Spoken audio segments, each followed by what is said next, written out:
War does not determine who is right, only who is left. British ദാർശനികനായ Bertrand റസ്സലിന്റെ വാക്കുകൾ അന്വർത്ഥമാക്കിക്കൊണ്ടിരിക്കുകയാണ് Russia Ukraine യുദ്ധം. ആരുടെ പക്ഷമാണ് ശരി എന്ന് നിർണ്ണയിക്കാനല്ല, ആര് ബാക്കിയാവുന്നു എന്നത് മാത്രമാണ് യുദ്ധം കൊണ്ട് നിർണ്ണയിക്കപ്പെടുന്നത്. റഷ്യ യുക്രൈൻ സംഘർഷത്തിന്റെ കാര്യകാരണങ്ങൾ എന്തുമാകട്ടെ, യുദ്ധം ബാക്കി വെച്ചുകൊണ്ടിരിക്കുന്നത് നഷ്ടങ്ങൾ മാത്രമാണ്.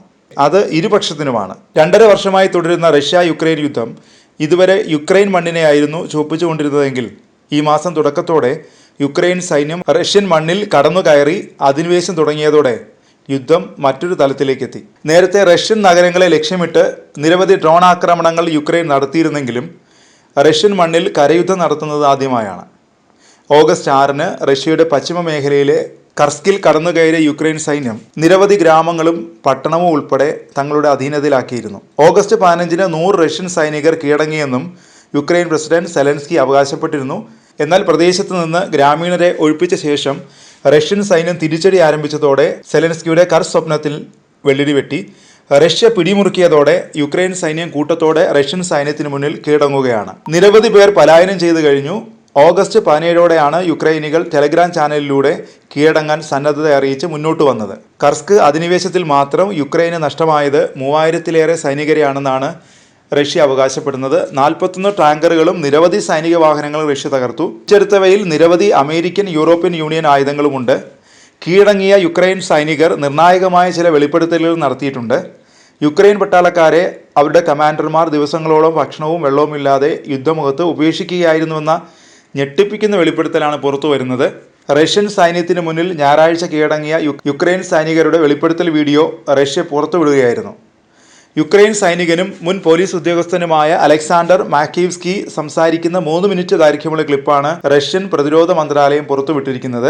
യുക്രൈൻ സൈനിക നേതൃത്വത്തിന്റെ ക്രൂരമായ മനോഭാവം മൂലമുണ്ടായ ബുദ്ധിമുട്ടുകൾ നേരിട്ട് അനുഭവിച്ചതോടെ റഷ്യൻ സേനയ്ക്ക് സ്വമേധയാ കീഴടങ്ങിയതായാണ് ഈ സൈനികൻ സംഭാഷണത്തിൽ പറയുന്നത്. നേരത്തെ യുക്രൈൻ ആക്രമണ ബ്രിഗേഡിൽ ചേരാൻ വിസമ്മതിച്ചതിനെ തുടർന്ന് പോലീസ് സേനയിൽ നിന്ന് തന്നെ പിരിച്ചുവിട്ടിരുന്നതായും മക്കീവ്സ്കി പറയുന്നുണ്ട്. എന്നാൽ 3 മാസത്തിന് ശേഷം പണം തീരുകയും ഒരു ഡ്രാഫ്റ്റ് നോട്ടീസ് ലഭിക്കുകയും ചെയ്തതോടെ സൈന്യവുമായി കരാർ ഒപ്പിടുകയല്ലാതെ മറ്റൊരു മാർഗവും മുന്നിലുണ്ടായിരുന്നില്ല.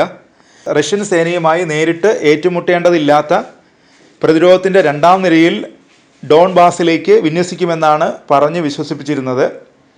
എന്നാൽ തന്നെ യുദ്ധമുഖത്ത് കൊണ്ടുപോയി തള്ളുകയായിരുന്നുവെന്ന് മാക്കീവ്സ്കി പറയുന്നു. തങ്ങൾക്ക് ഭക്ഷണമോ വെള്ളമോ നൽകിയില്ല.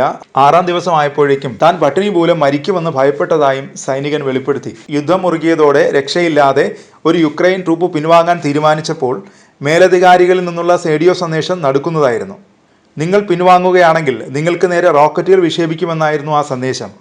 ഇത് കേട്ടതോടെയാണ് അവസരം ലഭിച്ചാൽ കീഴടങ്ങാൻ ഒരു വിഭാഗം യുക്രൈൻ സൈനികർ തീരുമാനിച്ചിരുന്നത്.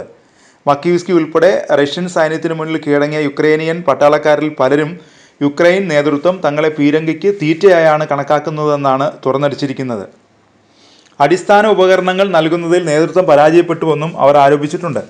അടിസ്ഥാന പരിശീലനത്തിൻ്റെ അഭാവത്തെക്കുറിച്ചും നിരവധി ഒളിച്ചോട്ടങ്ങളെക്കുറിച്ചും ഈ സൈനികർ റഷ്യൻ സൈനികർക്ക് മുന്നിൽ വെളിപ്പെടുത്തൽ നടത്തിയിട്ടുണ്ട്. അതേസമയം യുദ്ധത്തടവുകാരോട് മനുഷ്യത്വപരമായ പെരുമാറ്റം ഉറപ്പു നൽകിക്കൊണ്ട് കൂടുതൽ യുക്രൈൻ സൈനികർ കീഴടങ്ങാൻ പ്രേരിപ്പിക്കുന്ന തന്ത്രമാണ് റഷ്യ ഇപ്പോൾ പയറ്റുന്നത്. ഇതിനായി യുക്രൈനികൾക്ക് ഉപയോഗിക്കാവുന്ന ഒരു പ്രത്യേക റേഡിയോ ഫ്രീക്വൻസിയും റഷ്യൻ സൈന്യം സജ്ജമാക്കിയിട്ടുണ്ട്.